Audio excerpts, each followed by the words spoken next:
quente, lenha no fogo e pinhão. Polenta, queijo, galeto e lá fora subindo vem a serração. O frio da Serra Gaúcha desperta o abraço mais quente que há. De Manta e Cuiá no inverno eu vou te esperar. O frio da Serra Gaúcha desperta o abraço mais quente que há. De Manta e Cuiá no inverno eu vou te esperar.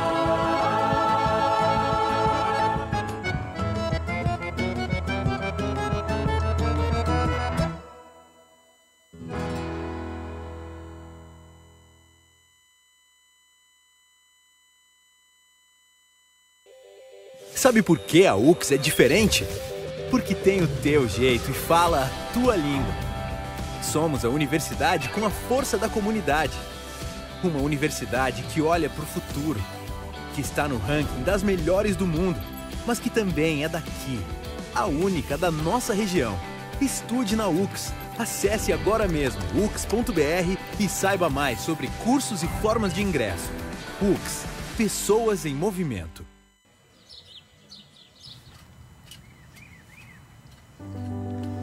Eu era agricultora, porque ele era pedreiro, ferreiro, e nós fomos morar para nossa casinha. Então eu disse assim, o que eu vou fazer? Eu vou virar essa terra. Ali eu comecei a plantar em roda da casa, e ele trabalhando, né, de pedreiro. Eu já tinha os 6 filhos. Plantava, vendia, fazia chimia, fazia pão, fazia tudo um pouco para vender, fazia sabão.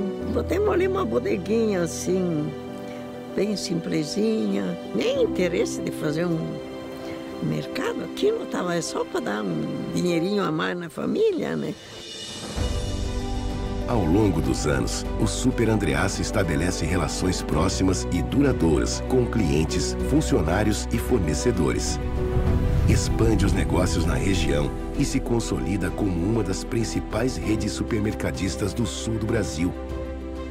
O Grupo Andreassa cresce junto à região, ao lado das pessoas.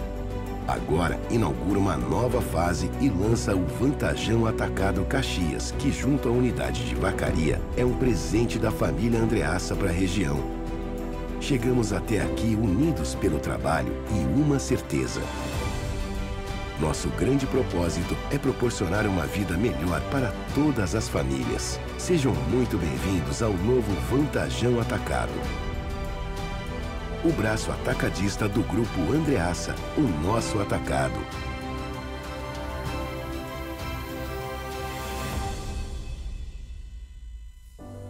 Jamais eu plantei aquelas pequenas plantas que deu produto pensando numa coisa tão bonita que é hoje. Em 60 anos de atuação, o BRDE está presente na vida das empresas do Sul. Uma história de desafios superados, de resultados positivos e principalmente de parceria no desenvolvimento e sucesso de nossos clientes. E nesses anos todos, nos orgulhamos de nossa marca ter se transformado em um dos pilares de fomento de toda a região Sul. BRDE, 60 anos. Crédito para inovar e desenvolver. É muito bom poder olhar para trás e ver de onde veio o meu resultado. A certeza de eu ter sido preparada para estar onde estou reforça que fiz a escolha certa. O dia em que descobri que poderia aprender tantas coisas novas. A satisfação de vivenciar projetos únicos que marcaram para sempre meu caminho. Quando me foi apresentado o futuro. Saber que meu aprendizado me ajudou a me tornar uma cidadã responsável com a sociedade, indo além dos livros didáticos. Em Entender as mudanças que 2020 trouxe não tem sido algo fácil. Mesmo que as situações possam ter sido alteradas, existem coisas que realmente importam e nunca saem das nossas prioridades, como aproximar sentimentos, rompendo a barreira de grandes distâncias. Porque é isso que nos conecta, nos motiva e faz a vida valer a pena. E nós estaremos sempre unindo você ao que realmente importa. Marco Polo, sempre aqui. Estamos na estrada há décadas. Sim, décadas. Nem daria para medir quantos quilômetros já percorremos, quantos sonhos realizamos, quantas riquezas de valor inestimável transportamos. Pessoas, bens, sonhos, prosperidade. Mas isso foi só o começo. Em um mundo que não para de mudar, somos movimento. Frente aos desafios, nos superamos, nos reinventamos. Entre muitos, nos destacamos pela excelência. Com nossos clientes, a base é a confiança. Segurança é compromisso inegociável. Trabalho é alegria. E pessoas alegres nos levam mais longe. Nossa linha de chegada é o futuro. E o futuro não é fronteira, é oportunidade. De conectar pessoas a seus sonhos, de realização e de prosperidade. Porque estamos só começando. Empresas Randon, conectando pessoas e riquezas para gerar prosperidade.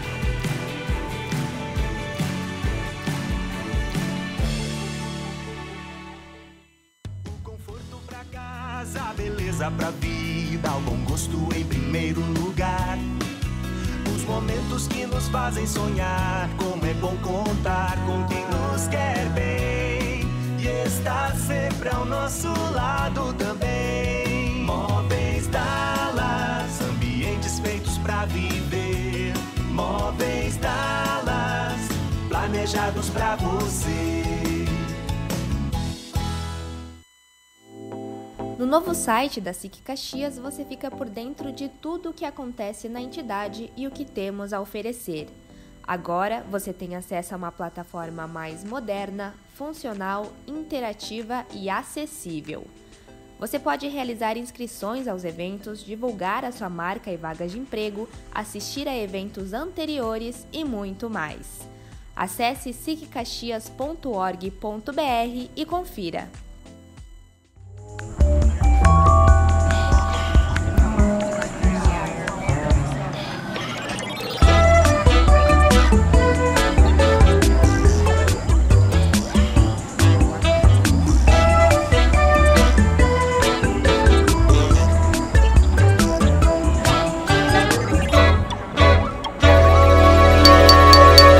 RA SIC Caxias.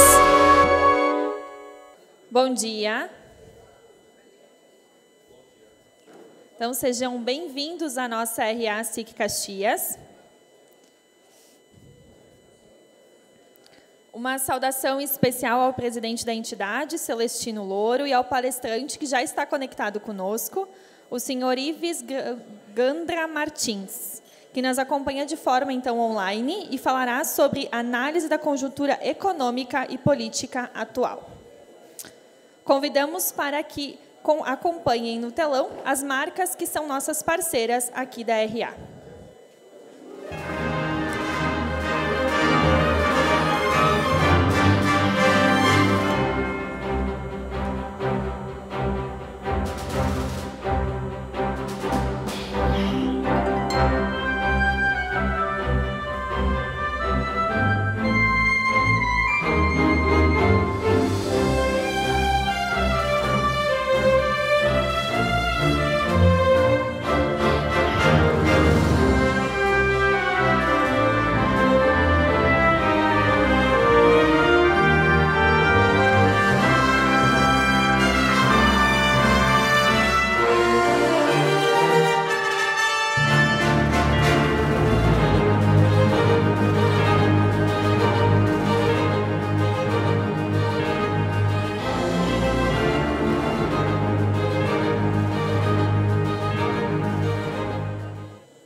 E para a sua saudação, então, convidamos ao palco o nosso presidente Celestino. Cumprimento o nosso palestrante, o advogado e escritor Ives Gandra Martins, nossa vice-prefeita Paula Iores, nosso prefeito da nossa querida Nova Pádua, Darley Pilati, bem-vindo, vereadora Tatiane Frisso, imprensa, senhoras e senhores. Muito bom dia a todos. Primeiro, quero cumprimentar e agradecer ao nosso renomado palestrante, que gentilmente aceitou o nosso convite para conversar conosco nesta RA. Hoje ele está conectado diretamente do seu escritório na cidade de São Paulo. E falará sobre um tema palpitante, que é a conjuntura econômica e política brasileira atual. Cumprimento igualmente ao nosso ex-governador, sempre governador, Germano Rigoto, que também participa online desta RA. E, além de intermediar a realização dessa palestra, gentilmente abriu um espaço em sua agenda para estar conosco no dia de hoje. Muito obrigado pela parceria de sempre. Senhoras e senhores, estamos praticamente às vésperas de novas eleições majoritárias, o que por si só já deixa o cenário mais conturbado, em razão da polarização que se estabeleceu, com reflexos na economia e no dia a dia dos brasileiros. Nosso convite é uma personalidade notória, como Ives Gandra Martins, tem justamente o objetivo de nos ajudar a analisar e entender com mais clareza a situação em que nos encontramos e, quem sabe, nos colocamos, e o que de fato esperar a partir de 23. Neste sentido, parabenizamos o MOB Caxias pelo resultado exitoso do projeto Agenda Eleições 2022, que teve uma importante etapa concluída na noite da última sexta-feira, quando o documento final foi entregue aos candidatos das eleições deste ano, de todos os partidos. Agora todos, sem exceção, conhecem as demandas da Serra Gaúcha. Esperamos sinceramente que os eleitos se comprometam com esse documento e lutem e trabalhem para solucionar os problemas dos municípios da região Nordeste. Pois se assim o fizerem, estarão trabalhando pelo desenvolvimento não só da região, mas do Estado e do país. Os candidatos têm em mãos uma poderosa ferramenta para os seus mandatos. Tenho certeza que aqueles que de fato se comprometerem com a agenda do MOB Caxias, feita por muitas mãos e cérebros, deixarão um legado marcante para a comunidade. A SIC Caxias, que esteve em peso no evento de sexta-feira, com seus vice-presidentes e diretores, integra, respalda e acredita, sim, na força da mobilização regional. Mais uma vez, parabéns ao MOB Caxias pela brilhante condução deste projeto. E, por fim, queremos destacar um grande feito das empresas exportadoras de Caxias e da região. Recentemente, 68 empresas foram reconhecidas com o prêmio Exportação RS. Identificamos várias empresas de Caxias e da região, entre estas 68 empresas premiadas pela ADVB RS, as quais cumprimentamos efusivamente. Duas empresas da nossa região e nossas associadas, a Fante, aqui presente, de Flores da Cunha, e a Razip, da nossa vizinha Vacaria, eu não vejo ninguém da Razip aqui hoje, receberam a distinção especial de exportador ouro, por vencerem 5 vezes seguidas. Parabéns.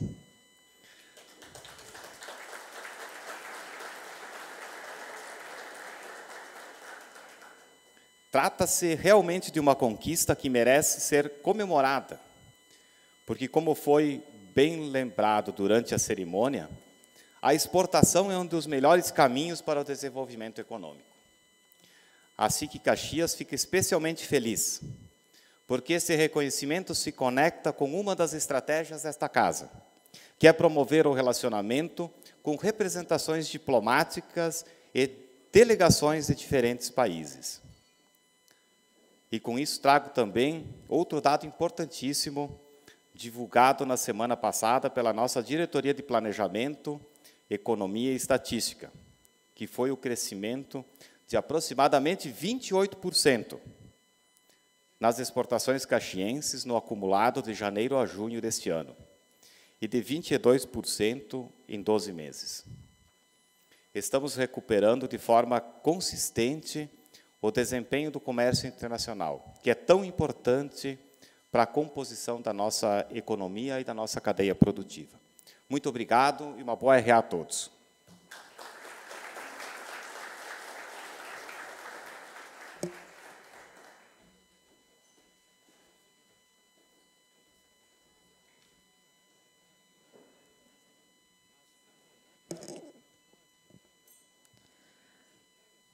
Antes, então, de passar para a nossa palestra de hoje, nós gostaríamos de sortear, então, os ganhadores. Nós temos, então, 2 sorteios hoje. Uma é do nosso projeto Degustar, que é com a Dom Camilo, e a outra é da nossa Vitrine RA, que é com a Village. Paloma, por favor. Vou começar com a Dom Camilo. 2 ganhadores. O primeiro ganhador de hoje vai ganhar um vinho. E os brindes, eles podem ser retirados no final do evento, então, no espaço da empresa. O primeiro ganhador, então, do vinho é o senhor Zulmar, o Zulmar Neves.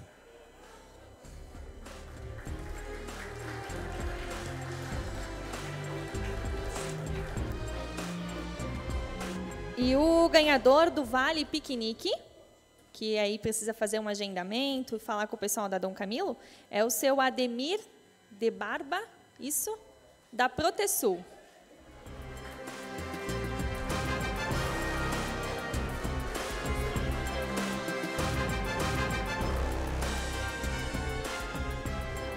E olha só, quem ganhou a cesta da Village? Seu Antônio, o senhor nem imagina quem ganhou. Foi o Gelson Dalberto.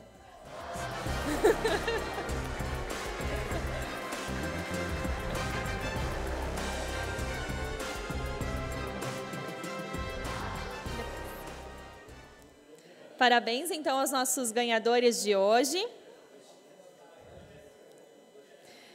E convidamos, então, para uma saudação especial o nosso sempre, então, governador Germano Rigoto, que já está conectado conosco.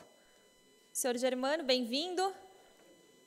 Bem, boa tarde a todos. Primeiro, alegria de poder participar, mesmo que virtualmente, desta reunião almoço da nossa Câmara de Indústria e Comércio.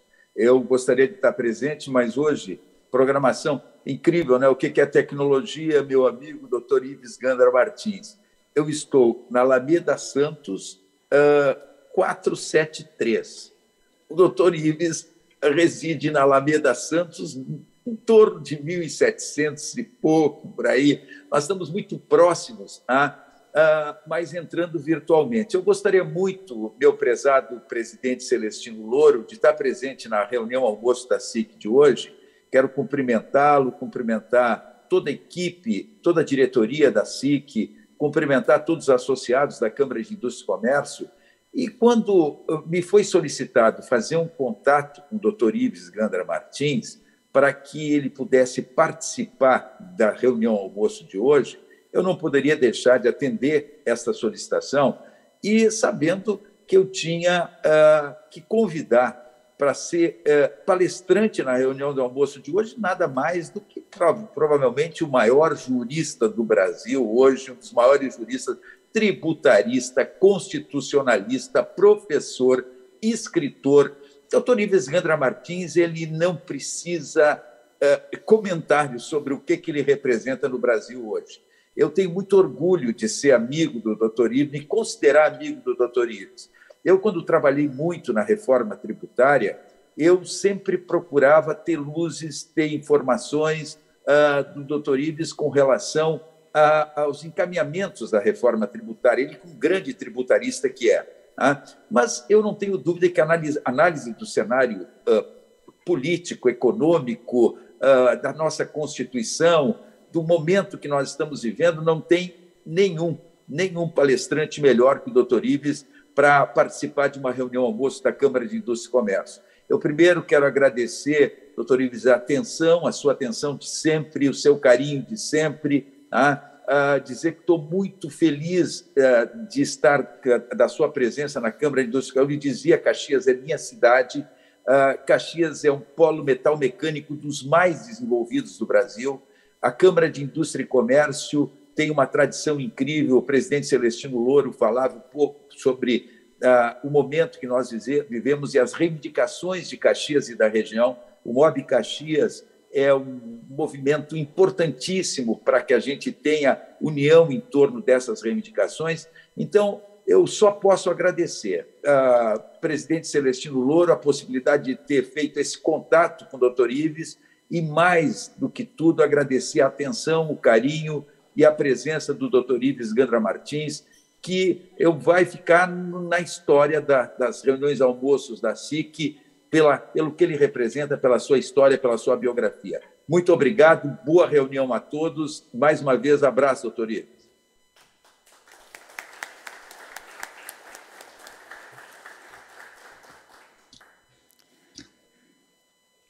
E lembramos que as perguntas devem ser realizadas através da ferramenta Slido, acessando o app ou link que está sobre as mesas, e as perguntas serão selecionadas e respondidas ao final da palestra. O código do Slido é #RASICCaxias. E para a apresentação de hoje, então, que já está conectado conosco, então, senhor Ives, bem-vindo. Boa palestra para o senhor. Está nos ouvindo? Tudo certo? Perfeito. Quero agradecer o convite do meu queridíssimo amigo, governador Germano Ligoto. Nós temos uma relação de amizade há algumas décadas. Quando ele presidiu a Comissão de Reforma Tributária do governo Fernando Henrique, os nossos contatos eram praticamente semanais. E sempre uma admiração profunda pelo governador Germano Ligoto, sempre entendendo que era uma das reservas morais e um profundo conhecedor, não só do Congresso Nacional, mas um profundo conhecedor da realidade brasileira. Como eu tenho ligações muito grandes com o Estado do Rio Grande do Sul, sou doutor honoris causa pela PUC do Rio Grande do Sul, tenho a medalha Farroupilha, que dizem como um cidadão gaúcho adotivo, quem tem essa medalha. E, por outro lado, quando eu fazia política, até o ato institucional número 2, de 62 a 65, tinha um grande amigo que me fez presidente do partido aqui em São Paulo, que era o senador Mendes Sá, do Partido Libertador, que presidia o Partido Libertador em São Paulo, na época em que era presidente nacional esse extraordinário deputado que foi Raul Pila. Então, meus dois filhos, o Ives, que é ministro do Tribunal Superior do Trabalho, e a minha filha, Ângela Vidal, que é secretária nacional da família, são doutores pela Universidade Federal do Rio Grande do Sul. Então, a minha relação com o Rio Grande do Sul é muito grande. Na época que eu advogava para Martini Rossi, algumas vezes eu ia a Caxias em função de ter que tratar dos assuntos da empresa Martini Rossi. Relações muito grandes e com a vantagem de ser amigo pessoal do governador Germano Ligoto, uma das reservas morais mais importantes desse país. Quero agradecer ao doutor Celestino Louro, o presidente, que, contactado pelo Germano Ligoto, que está numa reunião que eu deveria estar e não estou por causa da palestra de hoje. Eu tenho a impressão que veio na reunião o presidente Michel Temer do conselho a que eu participo. Hoje faz palestra Samantha Meia, que eu examinei na tese de doutoramento aqui na Universidade, na PUC de São Paulo, e é uma das mais brilhantes constitucionalistas da atualidade. E a minha intenção nessa palestra, Dr. Celestino Louro, Celestino Louro, presidente da Câmara de Indústria, Comércio e Serviço do Rio Grande do Sul, é dividido em 3 partes, que nos parece fundamental para entendermos o momento político e econômico, uma visão prospectiva, não só fotográfica da realidade atual, mas analisarmos um pouco essa perspectiva. Primeira fase, fazer uma rápida incursão no problema internacional. Nós ainda vivemos em suspense na situação internacional.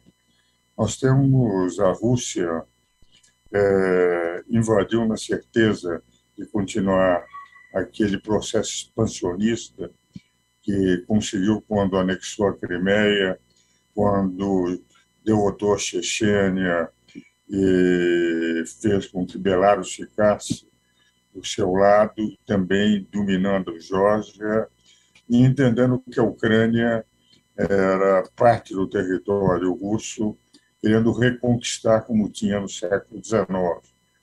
Os senhores vão de lembrar que, por exemplo, Boussovres, quando compôs os quadros de uma exposição, a última parte, aliás, muito bonita, são as portas de Kiev.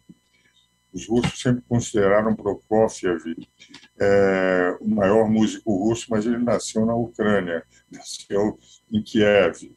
Richter, Horowitz, grandes nomes da música russa são nomes ucranianos. Então, tinha impressão, Putin queria também anexar, como fez com Chechênia, com Crimeia, com o povo da Ucrânia concordando em voltar ao domínio russo. Não esperava a resistência.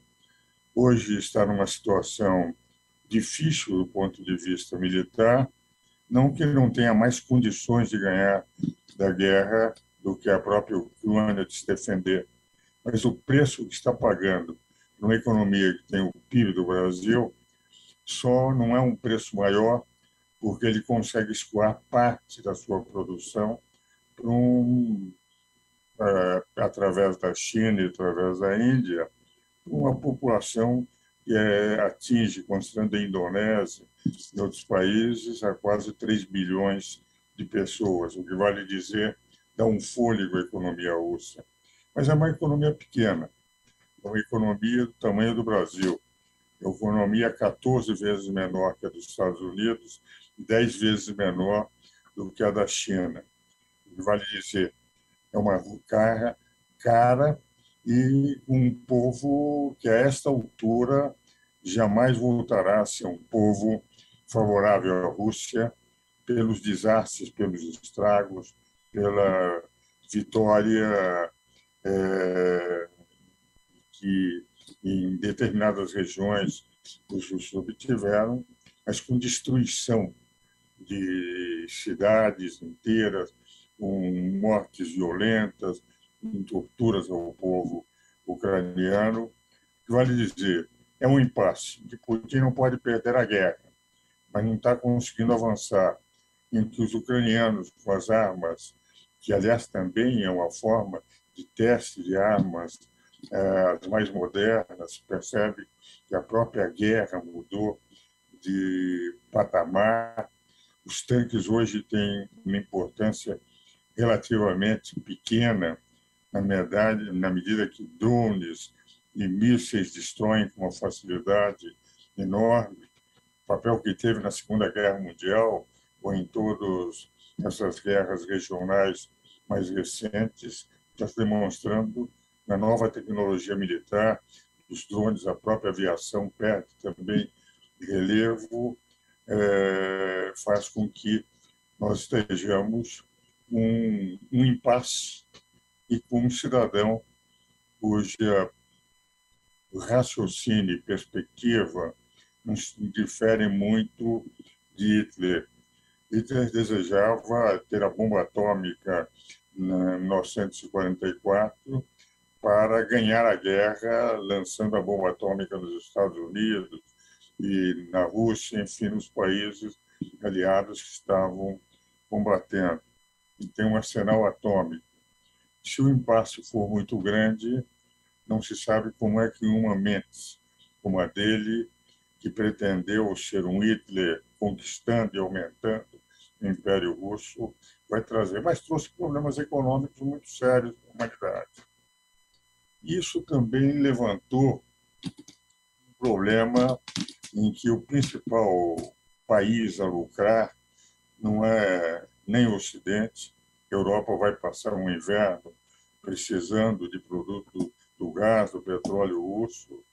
Os Estados Unidos estão distantes, fornecem armas, mas sentem que isso trouxe um problema em relação a Taiwan. E Taiwan é um país teoricamente independente, tem, inclusive, representações em todos os países, inclusive no Brasil. Mas Taiwan é um país extremamente importante, porque grande parte dos semicondutores, grande parte da tecnologia dos chips que o mundo inteiro precisa são fabricados em Taiwan, inclusive aqueles que são vendidos para a China.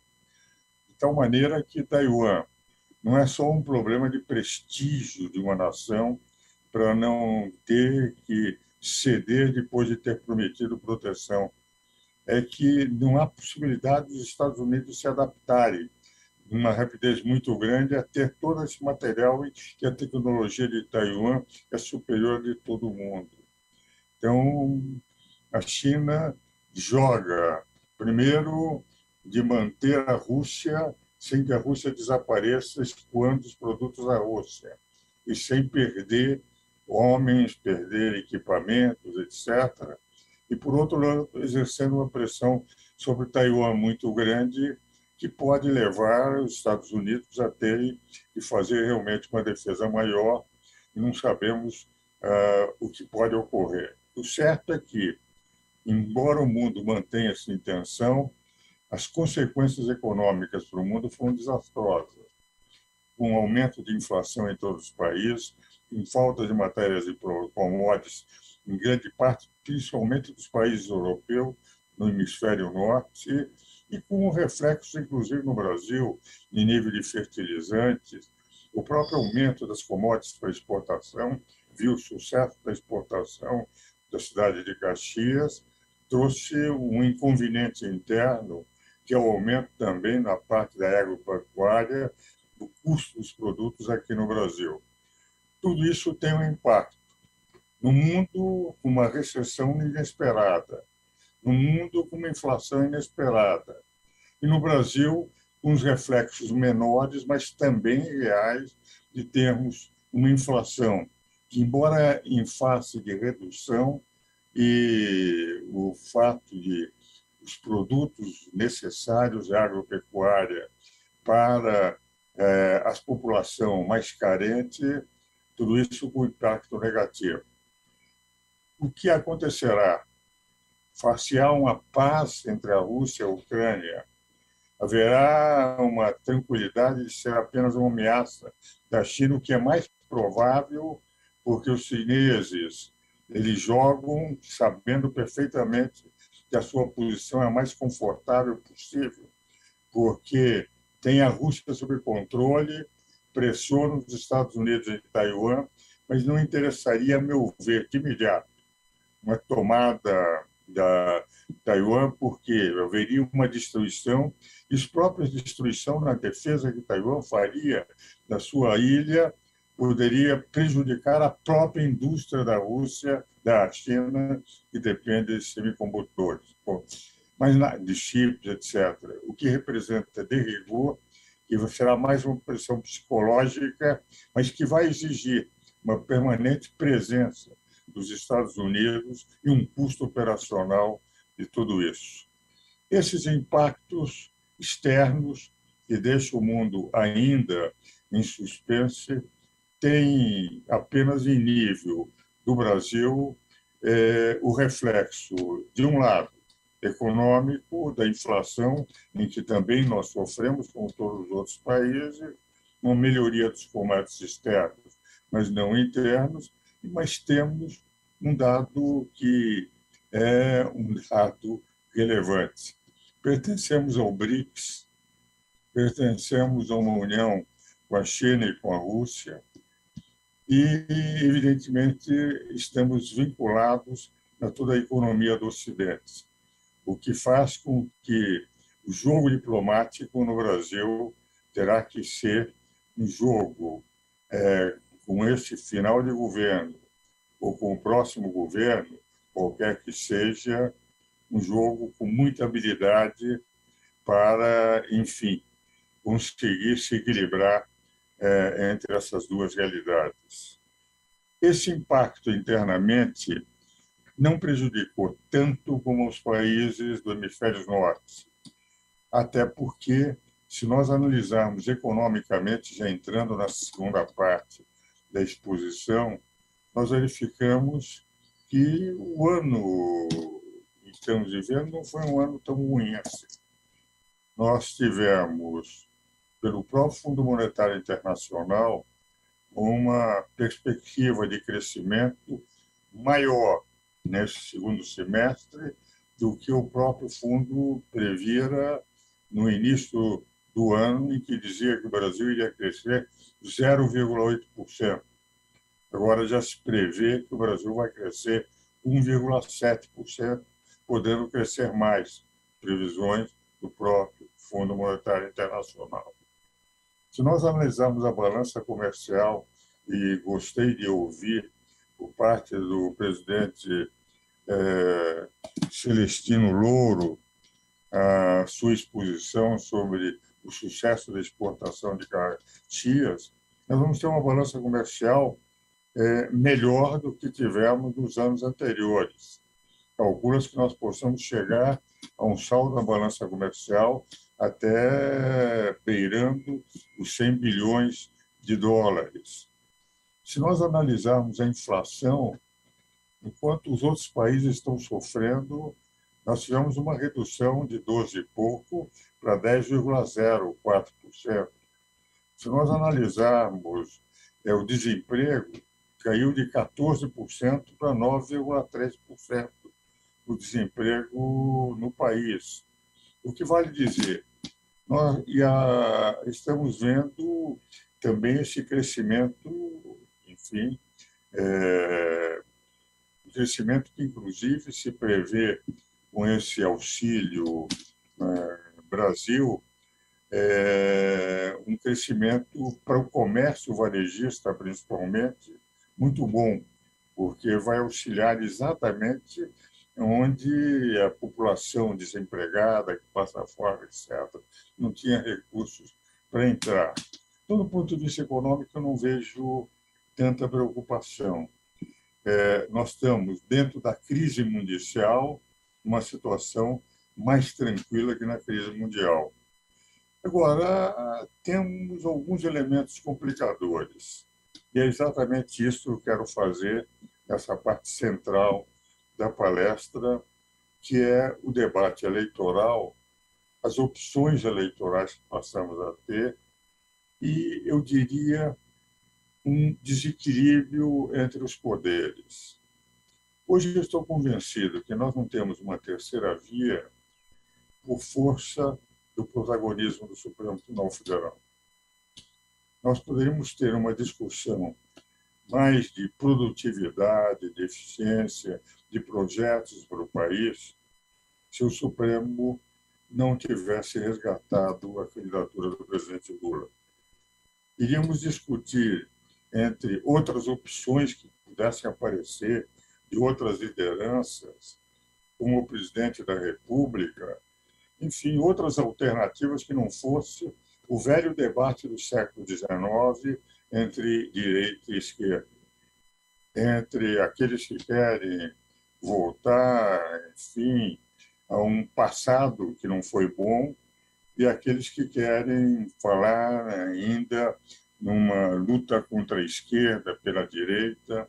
E nós estamos efetivamente enfrentando um debate radicalizado em que as propostas são menos importantes do que vencer o inimigo através do velho debate radical entre esquerda e direita. Isto, na minha opinião, o grande responsável, apesar de toda a admiração que tenho pelos 11 ministros da Suprema Corte, tenho livros escritos com 7 deles, participei de bancas de doutoramento com muitos deles, de conferências, de debates, e por conhecê-los, e sei que são grandes juristas, meu respeito pelo jurista e o meu respeito pela idoneidade moral, não ponho em dúvida, é muito grande. Isso não modifica de ter um velho professor de direito constitucional, de direito tributário, mas principalmente a minha titulação acadêmica de direito constitucional, uma divergência profunda entre a maneira como eles entendem o papel da Suprema Corte e aquilo que foi debatido na Constituição, aquilo que os senhores constituintes colocaram. Nós vínhamos de um regime de força, que eu não chamava de ditadura, num regime de exceção. Nós passamos a ter uma redemocratização sem sangue, porque em 60 nós tivemos aquele debate de guerrilhas contra o governo, mas eu estou falando do processo de redemocratização, do qual eu também participei como conselheiro da OAB de 79 a 84, antes de ser presidente do Instituto de Advogados de São Paulo. Como nós vimos de um processo de redemocratização, como vimos de um processo em que havia um poder mais forte, dois poderes vicários, secundários, acólitos, que eram o legislativo e o judiciário, os constituintes debateram. O governador Germano Regoto se lembra de combateram para que houvesse uma harmonia e independência dos poderes. Para que isso acontecesse, o que fizeram os constituintes? Eles exaustivamente colocaram as atribuições de cada poder, que devia fazer o poder judiciário, que devia fazer o poder legislativo, que devia fazer o poder executivo, e proibiu a invasão de competências. O poder judiciário, nem nas ações diretas de inconstitucionalidade por omissão, o poder judiciário poderia invadir competências do legislativo.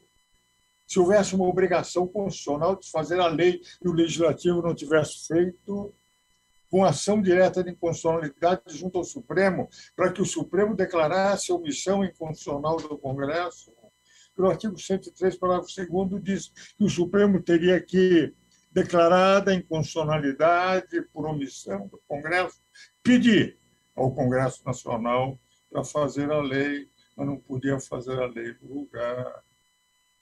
Por outro lado, ao Legislativo, pelo artigo 49, inciso 11, deu o poder de zelar pela sua competência legislativa.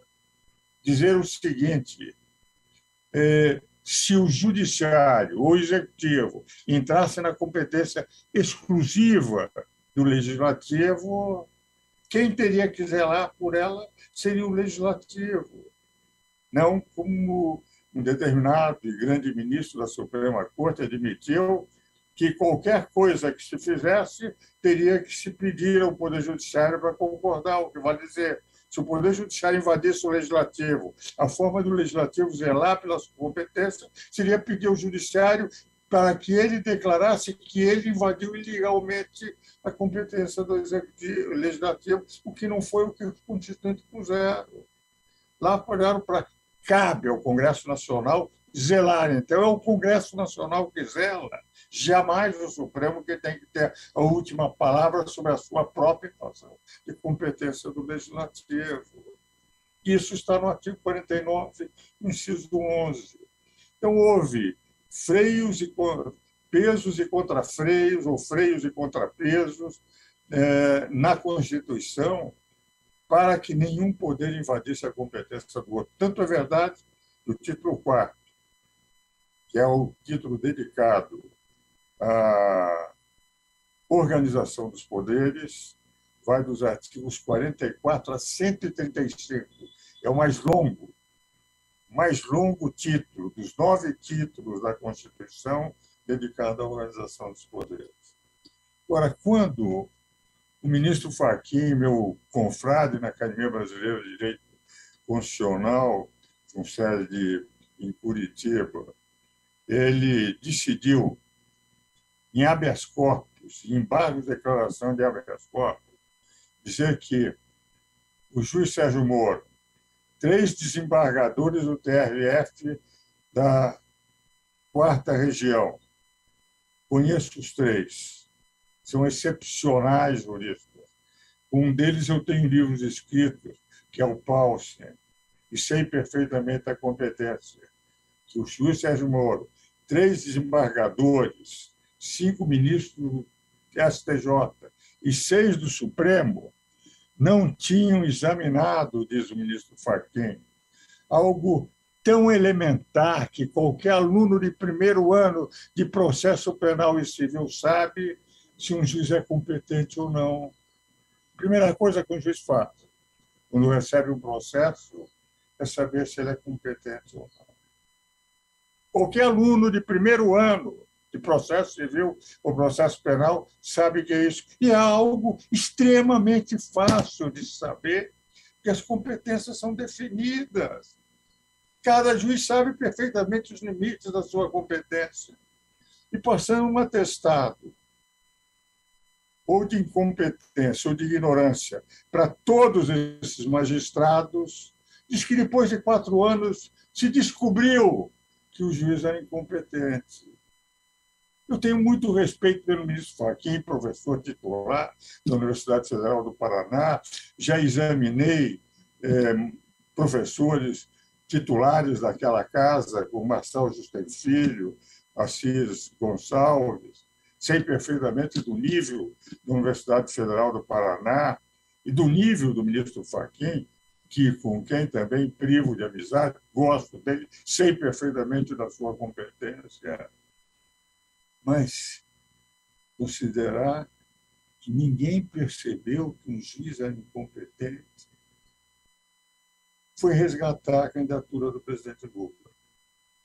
Eu resgatar a candidatura do presidente Lula, evidentemente, nós passamos a ter uma polarização e uma inviabilização de aparecimento de uma candidatura. Dizia outro dia, conversando, inclusive com um jantar, com a presença de um querido amigo meu, gaúcho, o senador Pedro Siman, Gilberto Kassab, etc., que a minha visão era de que, nada obstante a qualidade dos ministros da Suprema Corte, o Supremo teve um protagonismo capaz de inviabilizar uma eleição em que se poderia discutir projetos e não radicalização de posições. Mais do que isso, depois de resgatar a candidatura do presidente Lula, nós passamos a ter um certo direcionamento de Supremo, não criticar jamais, em tomar nenhuma medida contrária aos candidatos de esquerda e tomar medidas como, por exemplo, desmonetização dos canais conservadores, uma série de ações contra todos aqueles que estão, inclusive algumas, na minha opinião, também violentando a Constituição. O deputado Daniel Silveira, que deveria ser punido pela Câmara por falta de decoro parlamentar, mas ele era inviolável. O deputado Germano Rigoto, que foi deputado federal, o governador deputado federal, sabe perfeitamente que o artigo 53 declara que é inviolável por quaisquer manifestações. Se é inviolável por quaisquer manifestações não admite exceção. O Supremo diz quaisquer manifestações, menos a Lei de Segurança Nacional, que não está aí, que é uma lei infraconstitucional. O que vale dizer. E prendeu por 8 anos, por declarações. Foi indultado, ainda não reconhecido, por um outro grande jurista, com quem eu tenho relações grandes, com quem tenho livros escritos, que é Alexandre de Moraes, que é meu amigo particular. e admiração, porque as suas edições dos comentários da Constituição estão com mais de 40 edições. Mas, de qualquer maneira, ele criou uma exceção que não estava na Constituição, protagonista. Legislou e criaram uma figura no Código Penal que não existe, que é o flagrante perpétuo, através de um vídeo, prendeu como se fosse flagrante, e aplicou sobre uma manifestação política de um deputado que representava milhares de pessoas a pena. E esta foi toda a Suprema Corte de 8 anos e pouco, com o que não poderia ter, se não houvesse o indulto, nenhuma prisão que não fosse um encarceramento. Então, há um protagonismo por parte do Poder Judiciário, da Suprema Corte, que a mim, como um velho professor de Direito Constitucional, 64 anos de advocacia, quase 60 de magistério universitário, eu entendo que eu sou de uma corrente ainda montesquiana, porque debati, estive em audiências públicas durante o Congresso Nacional, e lá, na minha visão, quando com Bernardo Cabral, que até hoje pertence ao Conselho Superior de Direito, do qual eu sou presidente da FEComércio de São Paulo, e sou companheiro dele na presidência que ele tem do Conselho de Notáveis, da Confederação Nacional do Comércio, e com Ulisses Guimarães, presidente e relator da Constituinte, sei perfeitamente que não queriam ter um protagonismo do Supremo Tribunal Federal, que eles dizem, os ministros da Suprema, que é a corrente consequencialista do constitucionalismo, neoconstitucionalismo, jurisprudência constitucional. Os constituintes pensaram de forma diferente. O que os constituintes queriam, definitivamente, era harmonia e independência de poderes. Primeiro poder, legislativo, totalidade dos representantes do povo. Situação em oposição. Segundo poder, executivo, porque tínhamos lá a maioria da população. E o terceiro poder, que não é representativo do povo, não é eleito pelo povo, mas representa a lei, que não faz. Quem faz a lei é o legislativo e, excepcionalmente, o executivo. De tal maneira que quem viveu aquele momento, eu vivi, comentei a Constituição em mais de 10 mil páginas com Celso Bastos, em 15 volumes pela Saraiva, e vivi durante todo esse tempo com eles, Bernardo Cabral, em constante contato comigo. Tínhamos pelo menos um contato por mês, normalmente mais de um, redigindo, inclusive, textos para que estavam apresentados, participando de audiências públicas, com Dornelles me convidando para audiência pública, Delfim Neto me convidando para audiências públicas. Ulisses Guimarães assistindo palestras minhas, sei perfeitamente que os constituintes não queriam poder dominando sobre o outro, os poderes teriam que ser harmônicos e independentes. E o que nós vemos é um poder judiciário legislando.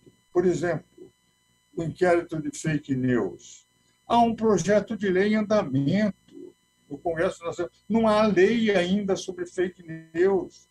Como é que o Supremo pode ter inquérito? O próprio Ministério Público pediu os arquivamentos por uma razão muito simples: não há lei. Como é que eu posso fazer um julgamento de algo que não tem lei? O projeto de lei está ali. E a liberdade de expressão é garantida pelo artigo 5º da Constituição, no inciso 4 e 5.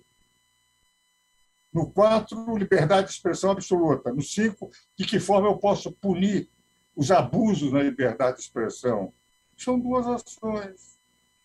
Indenização por danos morais na área penal, na área civil, e denunciação caluniosa na área penal são o que está na Constituição.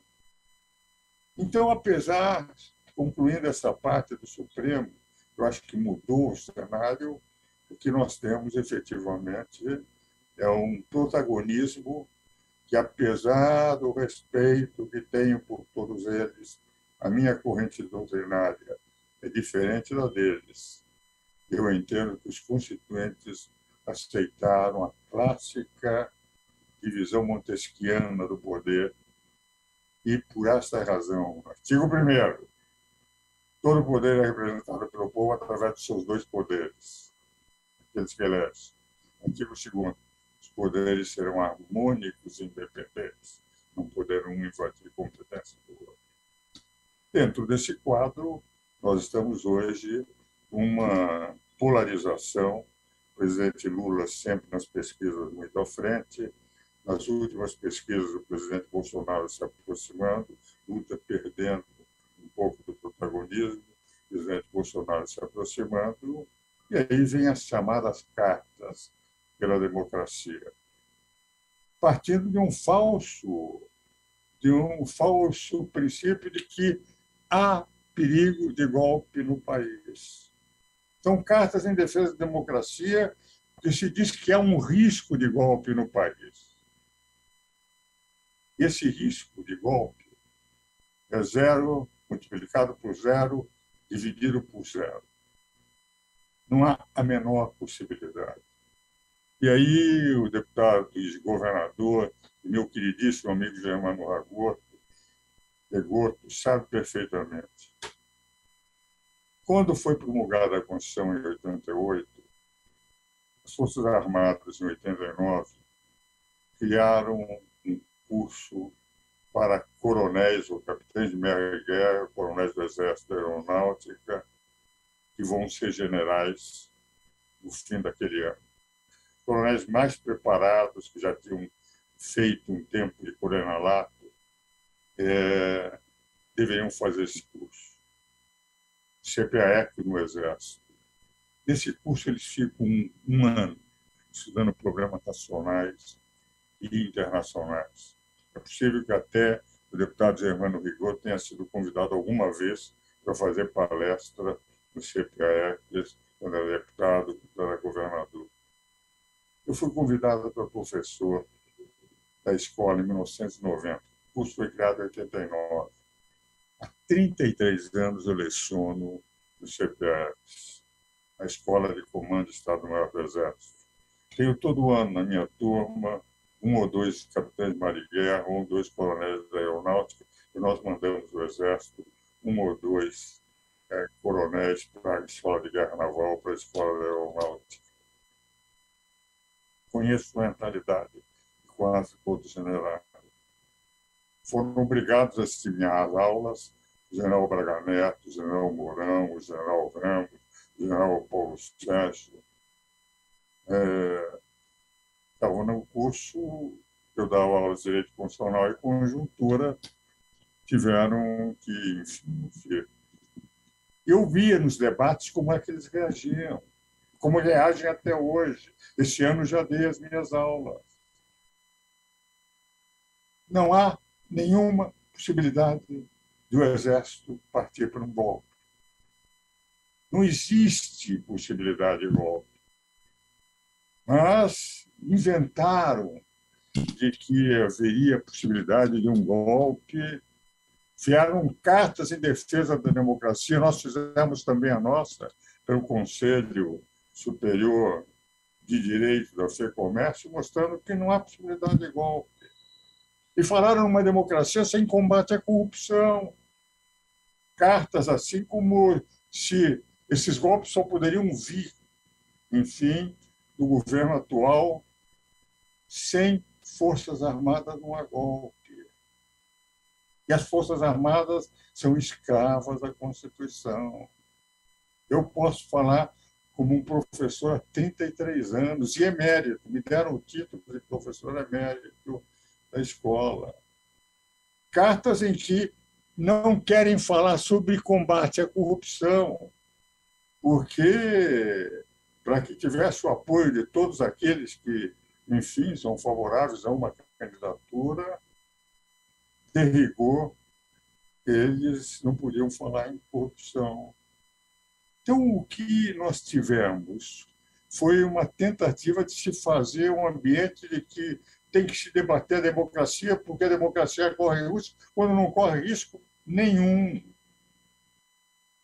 E essa é a razão pela qual me entristece ver um debate que poderia ser um debate prospectivo, radicalizado e com ideias que são vendidas, inclusive por meio intelectual, de que há possibilidade de a democracia estar em risco. Nós temos que nos unir contra essa democracia em risco.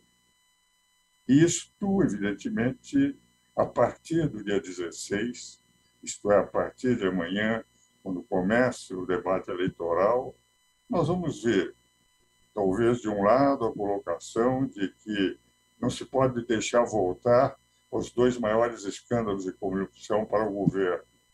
E, de outro lado, a técnica de que o governo que está pretende dar um golpe. 2 teses absolutamente radicalizadas por uma discussão eleitoral em que o ideal seria para um país da dimensão do Brasil discutir-se projetos para o futuro, o que é que se pode fazer, nível de educação, saúde, economia, etc., e não amigo contra o inimigo. Este quadro, entretanto, a meu ver, por mais que nós tenhamos colocado dia 7 de setembro, devemos ter uma manifestação favorável ao presidente Bolsonaro, certamente, logo no dia 10, uma outra favorável ao presidente Lula, mas o certo é que nós teremos um debate acalorado em que não há risco nenhum de golpe e o que se tem que estar preparado é para tentar fazer com que os candidatos respondam a algumas teses que seriam intoleráveis. Eu vou pedir mais 2 ou 3 minutos só para concluir, porque eu estou vendo que cheguei a 39 minutos, não os 40, mas 2 aspectos me parecem fundamentais só para concluir. O primeiro deles, seria um desastre se nós eliminássemos o teto de gastos obtido pelo presidente Michel Temer.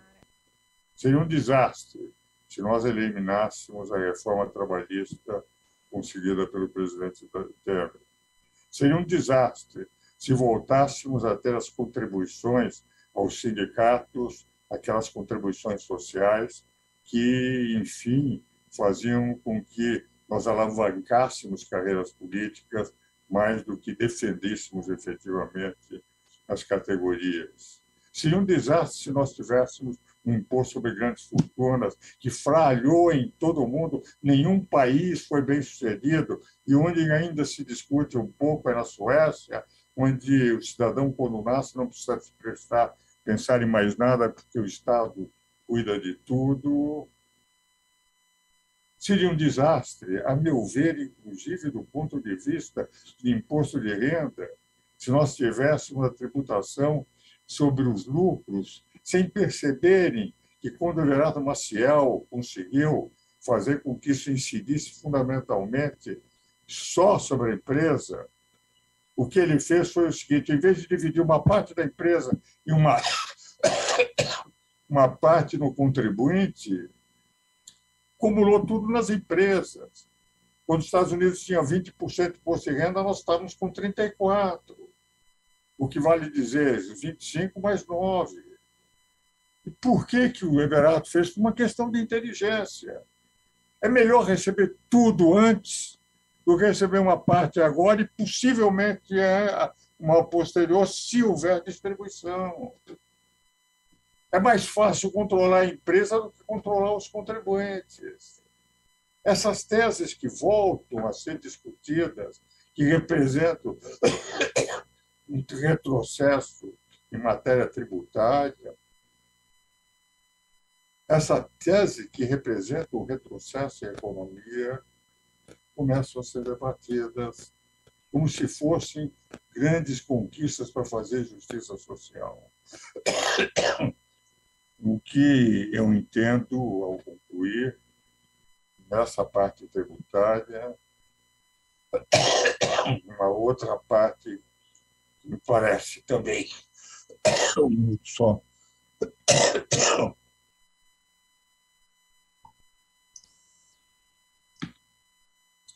uma outra parte que me parece também importante. se nós pretendemos efetivamente fazer um país crescer, esse governo tem um mérito, hein? Eu acho que falta liturgia de cargo, faltou comunicação, se vacinaram mais do que Bélgica, Alemanha, Inglaterra juntos. E o governo federal pagou todas as vacinas e fez a campanha incorreta de dizer que sai como vilão, apesar de ter pago todas as vacinas pelos seus e ter vacinado mais que a maior parte dos países europeus, que demonstra uma comunicação incorreta. Mais do que isso, ficou batendo em armas, em urnas, só em vez de se tivesse defendido, vamos para uma urna mais moderna, uma urna que é eletrônica auditada, e não combater a urna anterior, talvez tivesse tido apoio. Então, houve erros de comunicação, mas teve um dado, por exemplo, reduziu o custo da mão de obra oficial dentro do governo. Ainda hoje, publica a Folha, a redução, ontem, a redução que houve no governo Bolsonaro do custo da mão de obra oficial. Dentro desta linha, me parece que nós só teremos um crescimento se começarmos a discutir seriamente, em primeiro lugar, como tornar o Estado menor, compactando para efetivos serviços necessários e não continuarmos fazendo, e não este governo que conseguiu reduzir, a volta de toda uma adiposidade na máquina estatal. Segundo, nós vamos crescer se a economia crescer. A economia só vai crescer com apoio dado ao empresariado nacional. Todos os países que se dedicaram mais à liberdade da economia cresceram muito mais do que os países que foram para as teorias socialistas de esquerda de distribuição sem produção. Nós estamos vendo na América do Sul, Colômbia, Equador, Chile agora, Argentina, Venezuela, que os governos de esquerda estão dando uma performance econômica de baixa qualidade, como aconteceu em Cuba, como acontece na Nicarágua. Creio eu que dois aspectos são reais. É evidente que temos que pensar no social, mas se não pensarmos em dar as garantias necessárias às empresas, nós corremos o risco de crescer a adiposidade do Estado. E essa adiposidade dá poucas chances ao crescimento da economia. Então, o segundo ponto que eu acho que nós todos temos que bater é a exaustão de que liberdade econômica com justiça social, mas fundamentalmente não é importante que o Estado cresça mais do que já cresceu. É importante essa compactação, mas é importantíssimo que a economia empresarial cresça, aí sim, com verdadeiros projetos, levando em consideração os elementos que fornecem educação e saúde, o elemento essencial, fundamental, estrutural para a economia crescer, e caso contrário, nós continuaremos a ser, como dizia Stefan Zweig, um país do futuro, mas sempre com um presente deplorável. Sou, apesar de tudo, otimista. Creio que o empresariado brasileiro tem condições de criar um ambiente capaz de qualquer que seja o governo pressionar de tal ordem que as loucuras pretendidas na campanha e aquelas colocadas contra toda a racionalidade possível sejam afastadas e que se consiga pensar num Brasil grande, em que a sociedade vai crescer na medida em que o Estado diminui. Muito obrigado.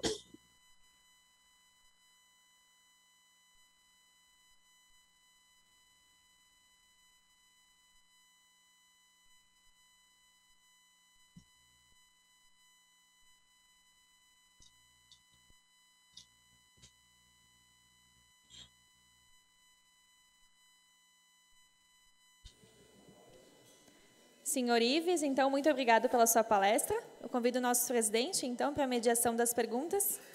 Eu tenho a primeira aqui do senhor Dagoberto, presidente.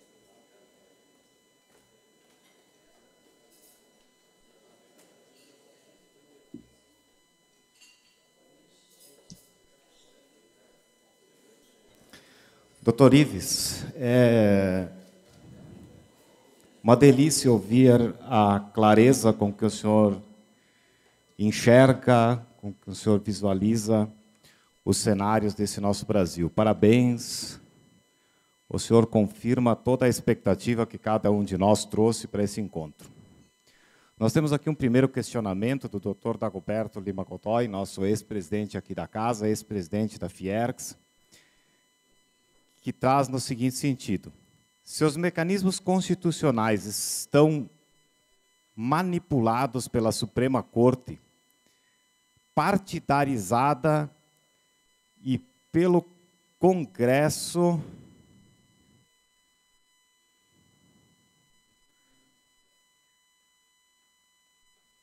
me ajuda, Fran, pelo Congresso. Congresso do Rabo Preso. Obrigado, Fran. Pelas más ações de grande parte dos seus membros. O que pode a sociedade civil fazer para defender a Constituição Federal? Se a eleição poderá resolver? E a confiabilidade das urnas eletrônicas? Pois não.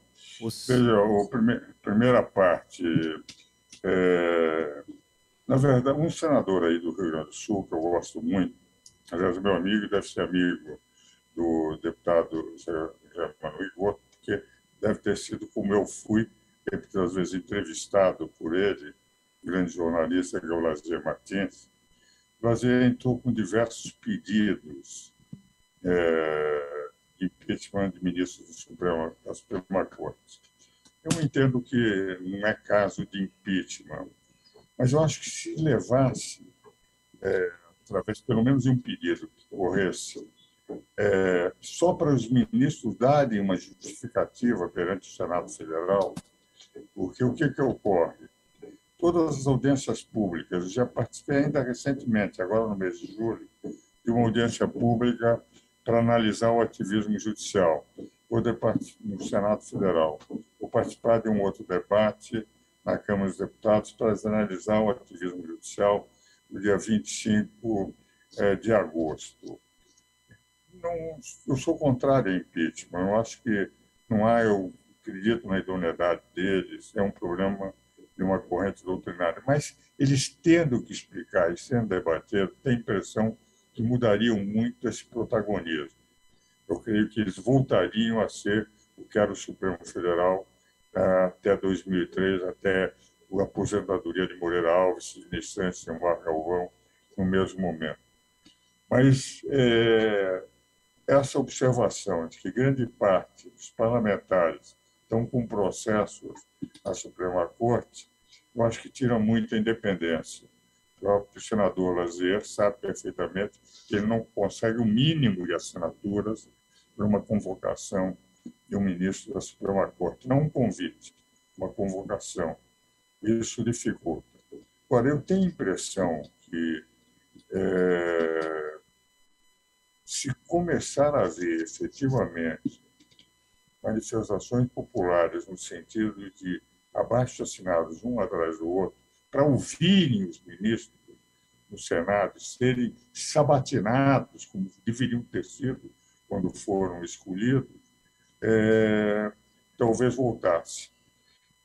Vejo no ar, e essa é uma impressão minha, conhecendo, tenho livros escritos com Alexandre, não tenho livros escritos com Fux, mas o próprio, quando quis entrar na Academia Brasileira de Letras Jurídicas, o ministro Fux pediu a mim para que apoiasse, foi um dos que apoiou a sua candidatura dentro da academia, considero um processualista excepcional, como é o Alexandre, um grande constitucionalista, mas eu tenho a impressão que a saída do Alexandre de Moraes e do Fux fazer um convite pessoal e ficar 1 hora e pouco conversando. Essa posição do ministro André Mendonça, segurando os processos fake news, são 20 processos, estavam com a relatoria do Alexandre Moraes, já está sinalizando que esse foi um crescimento do protagonismo que incomodou a tal ponto de a Folha de São Paulo, meses atrás, ter feito uma pesquisa sobre os poderes que poderiam pôr em risco a democracia, e o Supremo Tribunal Federal aparecia com 63% da opinião pública considerando que poderia pôr em risco a democracia. Então, eu tenho a sensação que os caminhos teriam que ser esses. E acho que talvez essa conversa, eles sentem também que o prestígio hoje do Supremo é muito menor do que o prestígio que tinha a época do Moreira Alves, do Sidney Santos, do Mar Cordeiro Guerra, Galotti, enfim, aquela pleiade de ministros que fazia a instituição ser a mais respeitada dentro do país. Se isso estiver acontecendo, vai ser ótimo. E daí eles voltariam às águas ao leito do rio. Se não aconteceu, eu tenho a impressão que a única forma é o povo, milhões e milhões de assinaturas sendo levadas ao Senado, obrigar um novo Senado a ter que enfrentar, dependendo também de quem vai ser eleito presidente do novo Senado. Se for o presidente Bolsonaro eleito, a impressão é de que ou vai continuar essa tensão, ou essa tensão diminuirá, até porque nós veremos na performance de Alexandre Moraes se ele vai ser exclusivamente jurista ou se vai ter esse protagonismo que teve até agora. Tenho esperança, conhecendo o Alexandre há muito tempo, fui até advogado dele no passado, que ele vem exercendo bem o Tribunal Superior Eleitoral, com que poderá reduzir as tensões. Se for o presidente Lula eleito, eu tenho a impressão que o problema será menor no relacionamento, porque 7 dos 11 ministros foram indicados pelo presidente Lula. O próprio ministro Fachin, que o liberou, resgatou a sua candidatura por incompetência de foro, subiu ao palanque da candidata Dilma à reeleição, defendendo, evidentemente, a candidata. Então, há uma simpatia natural por aqueles que o indicaram, o partido que indicou. Isso talvez tenha um relacionamento menos tenso. Mas eu acho que a grande solução seria os abaixo-assinados do povo, não para impeachment, mas para convocação, para que eles pudessem ser submetidos, evidentemente, a perguntas do Senado, porque o Senado é a única instituição do país com competência de afastar ministros. Muito bem.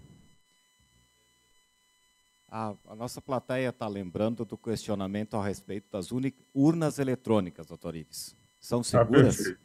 Veja o seguinte, no próximo domingo, quem quiser assistir, eu tenho um programa secreto na Rede Vida há 10 anos e meio. Chama-se Anatomia do Poder. Entende? E eu entrevisto nesse programa, é a 4ª entrevista que ela dá na vida, na televisão. A ex-presidente do Supremo, primeira mulher a estar no Supremo Tribunal Federal, e ex-presidente do TSE, do Supremo Tribunal Federal, que é a ministra Ellen Grace. 9h na Rede Vida, no próximo domingo. Ela defende de que não há risco nenhum nas urnas eletrônicas. O argumento que ela utiliza é de que, como cada urna é individualizada, se eu for para uma urna numa sessão diferente daquela em que eu estou, meu nome nem poderá ser adotado, e que eles fizeram todos os testes possíveis e não houve risco nenhum, ela entende de que, efetivamente, as urnas eletrônicas não correm risco. Ocorre o seguinte, é que essas urnas eletrônicas nunca foi desmentido pelo Tribunal Superior Eleitoral. Então, eu tenho como verdade aquilo que o próprio senador Lazier, deputada, próprio presidente da Comissão de Constituição e Justiça, como deputado, a deputada Bia Kicis, até recentemente, diziam que só 3 países do mundo têm essa urna da primeira geração, antiquada, de 30 anos atrás, que é o Brasil, Butão e Bangladesh. Mas ninguém. A urna eletrônica com voto auditado, que é um avanço, ela daria o conforto que não se tem com a urna eletrônica atual. Na urna eletrônica, apertado o botão, ninguém sabe o que está lá dentro. Na urna eletrônica com voto auditado, é evidente que esse voto tirado e colocado na urna, depois de ter batido, não há o menor risco. É uma evolução, é uma segunda geração. Era uma evolução que o Brasil, depois de 30 anos, poderia adotar, mas não adotou. E não adotou, a meu ver, um espírito de corpo para mostrar que aquela urna anterior, eletrônica, que funcionou até agora, entende? Todos entendem que pode haver um ataque de hackers. A ministra Ellen defende que não, porque ela entende que, e isso também os jornais publicaram, é que cada urna é separada e seus resultados vão para o Tribunal Superior Eleitoral. Uma das formas que poderia, enfim, reduzir também a desconfiança seria se mandassem para o Tribunal Regional Eleitoral, os tribunais regionais eleitorais mandassem, teríamos uma segunda forma de controle. Mas, por outro lado, nós estamos com Polícia Federal, temos deputados presentes, que foram também em comissão para verificar, e nós temos uma comissão das Forças Armadas lá para acompanhar, e não é fiscalização, é contribuição. Aí os jornais põem fiscalização para poder, enfim, colocar uma certa oposição entre as Forças Armadas e os ministros da Suprema Corte, do TSE, mas o que é nível de colaboração para evitar, efetivamente, qualquer risco. Apesar disso, nós temos a deputada Carla Zambelli e outros, e aí mesmo no Rio Grande do Sul, o deputado Ponte, eles têm desconfiança. Certa vez foi ao meu escritório, mostrou no meu escritório que a urna não era segura, já falecido, o ex-governador de Sergipe, João Alves, que foi ministro também do interior, do Sidney Santos, ele levou lá para mostrar como ela podia ser adulterada. Ele mostrava que ele tinha uma vantagem uma semana antes da eleição, confortável sobre a última eleição que ele perdeu para governador, prefeito ela ganhou depois, mas com a urna eletrônica, e depois ele perdeu uma diferença confortável de 7% a 10%, e ele perdeu com 10% de diferença uma semana depois, quando foi feita a apuração. Então, pelas explicações recebidas de quem está, dá a impressão que é muito difícil haver hackers trabalhando. Há outros que não aceitam. Mas é um dado concreto. O próprio STJ já foi atingido por hackers. E houve um alerta do Tribunal Superior Eleitoral de que precisariam fazer um controle maior dessas urnas, recentemente, a questão de 3 semanas. Enfim, é uma matéria extremamente opinável. A minha opinião é que nós poderíamos ter partido para a urna eletrônica com voto auditado, que dizem que são 37 países que já adotam, não 3. E o Paraguai está em urnas eletrônicas de 3ª geração. Paraguai, com 3ª geração. Nós estamos com uma de 30 anos, já ultrapassada, já melhorada por outras urnas eletrônicas, e com esse ponto de interrogação sempre. poderá ou não ser adulterado. Então, nós temos argumentos dos dois lados. Eu, como não sou um técnico na matéria, prefiro apenas expor os argumentos dos dois lados. Doutor Ives, eu agradeço aí as demais perguntas que nós tivemos. Nós tivemos uma série de outros questionamentos, mas dado ao horário, nós vamos lhe encaminhar para que, posteriormente, o senhor gentilmente possa respondê-las. Agradeço a sua presença, a sua escolha de estar conosco, mesmo que à distância. Espero que logo o senhor possa retornar à Serra Gaúcha para poder se deliciar aqui com uma boa massa, um bom frio, um bom vinho da nossa Serra Gaúcha. E está conosco aqui, nós temos diversos candidatos aqui que me sinalizam que gostaria, inclusive, de pagar a conta desse jantar. Esperamos que logo o senhor esteja conosco aqui. Muito obrigado pela sua gentileza, governador Rigoto, obrigado pela parceria de sempre e por ter aproximado o doutor Ives desta casa. Muito obrigado, um bom dia. Muito obrigado, obrigado. Senhor. Meu caro Germano, de coração, tudo que é de bom. Muito obrigado, senhoras e senhores. Na próxima segunda-feira, nós teremos aqui o embaixador Rubem Barbosa, que também estará nesse mesmo local, falando conosco a respeito de comércio internacional. Muito obrigado. E antes de encerrar, então, a nossa RA de hoje, eu convido os representantes da Dom Camilo para entregar uma cesta ao nosso presidente Celestino. Por gentileza, venham ao palco.